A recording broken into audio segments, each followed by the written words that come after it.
Série informativa do IAB, especial 35 anos da Constituição da República Federativa do Brasil. Olá, meu nome é Márcia Diniz, sou advogada criminal e diretora de biblioteca do Instituto dos Advogados Brasileiros e também presidente da Comissão de Criminologia do IAB. Minha autodescrição eu sou uma mulher branca, de cabelos castanhos, mais ou menos até os ombros, olhos castanhos, aparento ter cerca de entre 50 e 60 anos, estou usando uma camisa preta e colar e brincos dourados. Hoje nós estamos comemorando 35 anos da Constituição da República Federativa do Brasil. E é muito importante esse momento, porque é um momento de reflexão e renovação do nosso compromisso com a democracia e com o espírito de justiça e igualdade que marcou todo o processo constituinte. Temos muito a comemorar.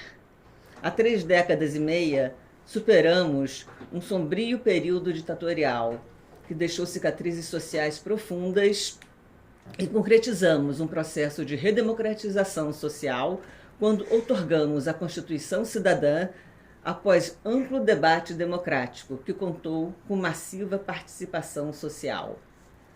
Na Constituição Cidadã, definimos como fundamento do Estado Democrático de Direito brasileiro a soberania, a cidadania, a dignidade da pessoa humana, os valores sociais do trabalho e da livre iniciativa e o pluralismo político. Estabelecemos como cláusulas pétreas os direitos e as garantias fundamentais, bem como delineamos os direitos sociais a serem assegurados para que pudéssemos reconstruir uma nação.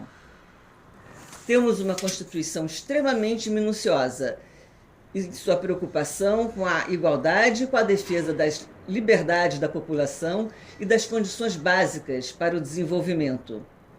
Mas ainda temos um longo caminho a percorrer. De lá para cá, nos últimos 35 anos, experimentamos gravíssimos ataques ao regime democrático e enfrentamos todos os dias complexos obstáculos à realização de direitos previstos em nossa Carta Magna, que ainda não são plenamente garantidos a todos. Por isso, nessa data comemorativa, convido a todos e a todas a refletir sobre o nosso papel na materialização dos ditames da Constituição brasileira, por meio de atuação no sistema de justiça, em especial no sistema da justiça criminal, porque são incontáveis as violações a direitos fundamentais que se observam cotidianamente em todo o território brasileiro. A mazela do hiperencarceramento, por exemplo, se agrava cada vez mais. No início dos anos 90, existiam cerca de 90 mil presos, ao passo que hoje existem mais de 800 mil. O Brasil ocupa o 3º lugar no ranking mundial de países com mais pessoas encarceradas, perdendo apenas para a China e Estados Unidos. O sistema penitenciário brasileiro se encontra superlotado. Segundo dados do Monitor da Violência, projeto criado a partir da parceria entre o G1, o Núcleo de Estudos de Violência da USP, e o Fórum Brasileiro de Segurança Pública em 2021, o Brasil contava com 440 mil vagas ocupadas por quase 700 mil presos, ou seja, um déficit de quase 250 mil vagas, e o projeto revelou que naquele ano havia 55% de superlotação e que 32% do total era de presos provisórios, sem contar com as pessoas presas também nas carceragens civis. Em 2022, um levantamento do Fórum de Segurança Pública apontou a permanência de um déficit de mais de 236 mil vagas e destacou que 1 em cada 4 presos ainda não foram condenados, ou seja, são presos provisórios.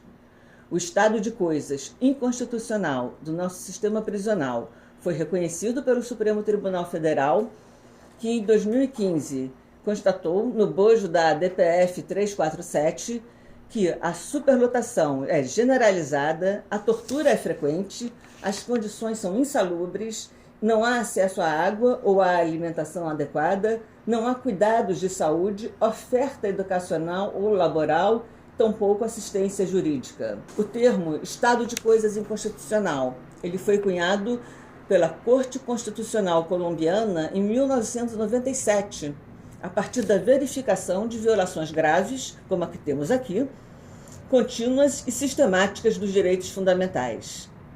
A Corte colombiana tinha como objetivo o combate a essas violações, que decorrem de omissões estatais por uma atuação coordenada de vários atores sociais. De acordo com a Corte, o estado de coisas inconstitucional é definido através, principalmente, dos seguintes fatores.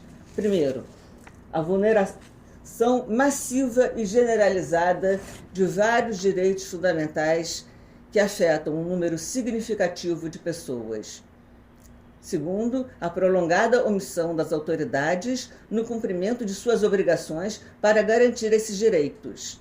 Terceiro lugar, a não adoção de medidas legislativas, administrativas e orçamentárias necessárias para evitar a vulneração de direitos.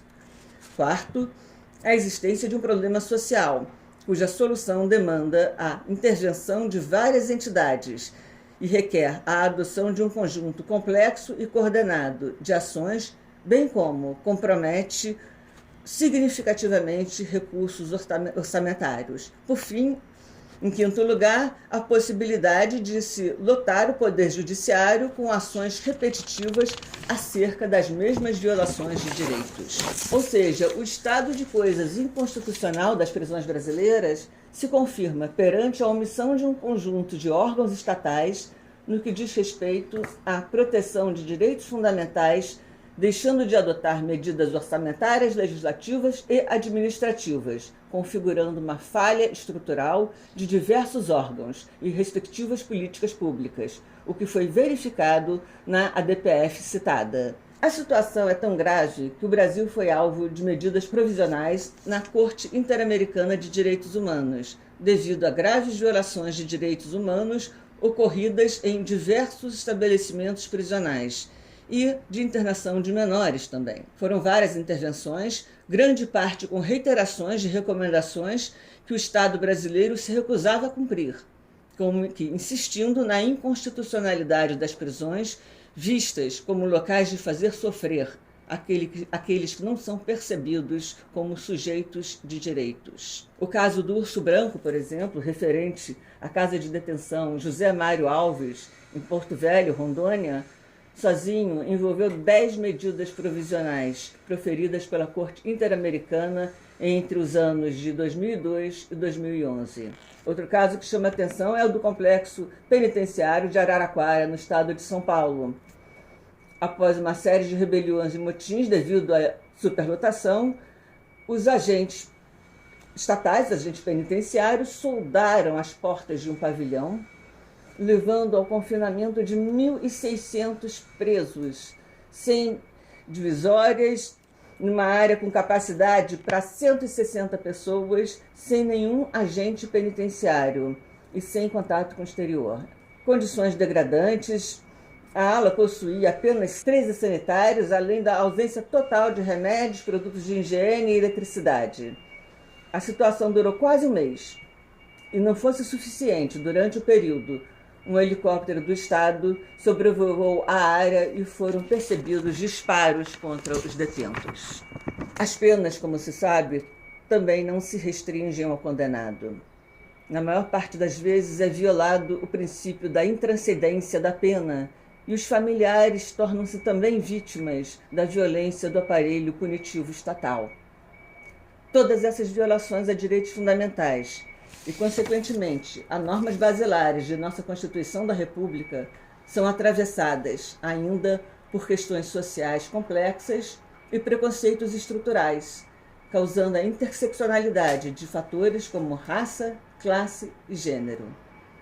Quase 70% da população carcerária é negra e jovem. Se é bem verdade que somos todos iguais perante a lei, como admitir que vieses racistas continuem mantendo corpos presos como a maior parte do contingente carcerário no Brasil? Essas tristes estatísticas, elas se mantêm quando se refere ao encarceramento feminino.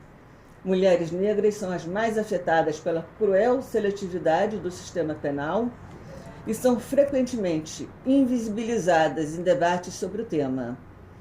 No ano passado, ultrapassamos a Rússia e passamos a figurar no 3º lugar, também no ranking mundial de mulheres encarceradas. É nosso dever, enquanto advogados e indispensáveis à administração da justiça, como preconiza o artigo 133 da Constituição da República, trabalhar pela consumação das garantias individuais, diariamente. Façamos com que as previsões constitucionais deixem de ser abstrações, para se tornar cada vez mais diretrizes concretamente aplicadas, que moldem as políticas públicas e a atuação institucional para formar a nação planejada há 35 anos na Constituinte Cidadã. Façamos com que as previsões constitucionais deixem de ser abstrações para se tornarem cada vez mais diretrizes concretamente aplicadas, que moldem as políticas públicas e a atuação institucional